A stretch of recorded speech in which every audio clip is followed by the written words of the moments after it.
New York City's senior population is growing bigger than ever, living longer than ever, and getting poorer. Tonight, a staggering statistic: 1 in 5 elderly men and women in the Big Apple lives in poverty. According to the city's Department for the Aging, by 2030, seniors will make up 20% of city residents. And as the U.S. population ages, seniors' economic security will increase in importance, and the national social service resources will face an unprecedented demand as 75 million baby boomers reach retirement age. So where can these mothers, fathers, and grandparents turn to for help? A place for mom. Former Good Morning America host Joan Lunden has joined forces with this initiative that's one of the largest senior living referral services in America, and it's helping families navigate the living situation of their loved ones. Joan, welcome to the program. It's nice to be with you. Oh, well, thank you so much. First, tell me, how did you get involved with this organization, A Place for Mom? I went through this experience, as so many others do, and took over the care of my mom. Actually, the care of my mom and my brother, who suffered from a lot of the complications of type 2 diabetes. Had them living together for a long, long time. He finally passed away, and my mom couldn't stay living where she was. And I made all the mistakes you can make. You know, I put her into a real fancy schmancy senior care, because everybody thinks that senior care today is just a nursing home. And that's like so far from the truth. It goes from active senior care that is pretty much just like apartment living with a lot of stuff going on and you don't have to cook dinner, to assisted living, to dementia care, all into hospice care. The only time you would ever go into nursing home care is if you needed 24-hour nursing care. So I put my mom into what was active senior living, and I thought she'd be great there. You know, she'd go downstairs and see all of her friends that she hadn't seen in a long time. She'd entertain in the apartment.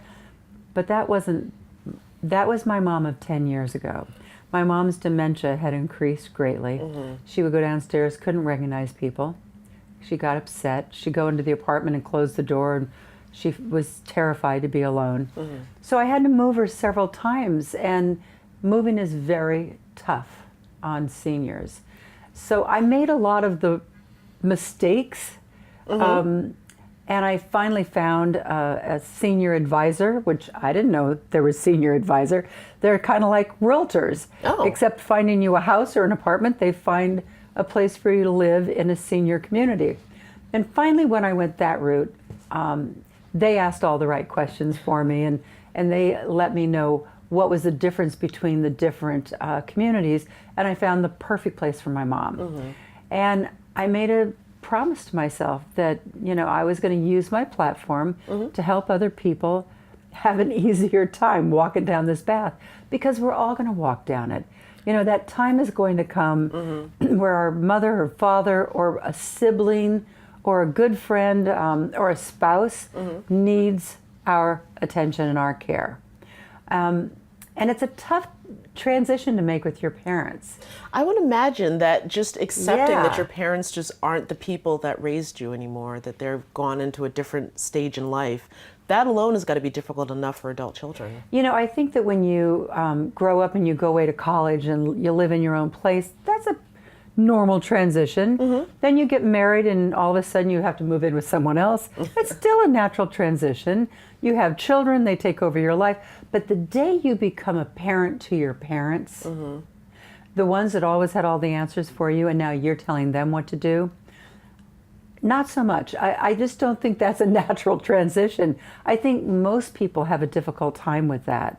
It just doesn't feel like a natural transition. And so it's awkward for the adult sibling, the adult child, and it's awkward for the senior because they don't really want to talk about end of life issues or even, you know, last chapter issues. And it's really important, though, that you don't wait till a time of crisis. People wait till they get that phone call, a stroke, a fall, you know, and you don't want to be making these decisions in times of crisis. Instead, have that family conversation that you always hear about, and don't do it over Thanksgiving. Like, find a calm, peaceful time. and part of it's tone. It's not like, hey, I'm going to have to do everything, so tell me what I'm going to have to do. It's, you've spent your whole life taking care of me. I want to make sure that, the last chapters of your life are going to play out like you'd like them. How can I help do that? Let me be a part of that. There's ways of getting parents into conversations, but there's also just kind of the nuts and bolts of it, which is getting the list of all of their doctors, all of their medications, kind of getting their affairs in order.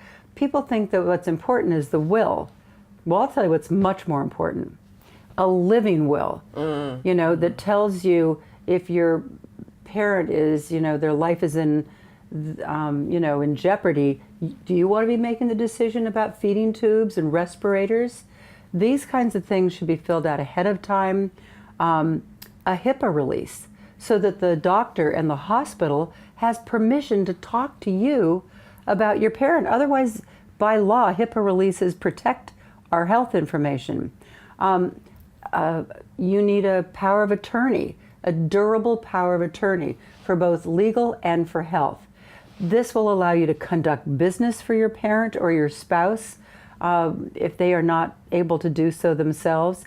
I mean, these are important documents, and it's a good idea to know where all the important papers are, because, I learned this the hard way. I mean, I went into my mom and I said, where's your driver's license? Oh, honey, I'm not driving anymore. Okay. Where's your passport? Oh, honey, I'm not taking any of those trips. You sent me on all of them. Come on. Where's your Social Security card? I don't know. I turned to the caregiver that I had in the home and said, well, so then what do you give the pharmacist when you go to get their medication? She said, your credit card. Oh. So, I had to put back together her identity and find all these papers and the title to the car and the everything.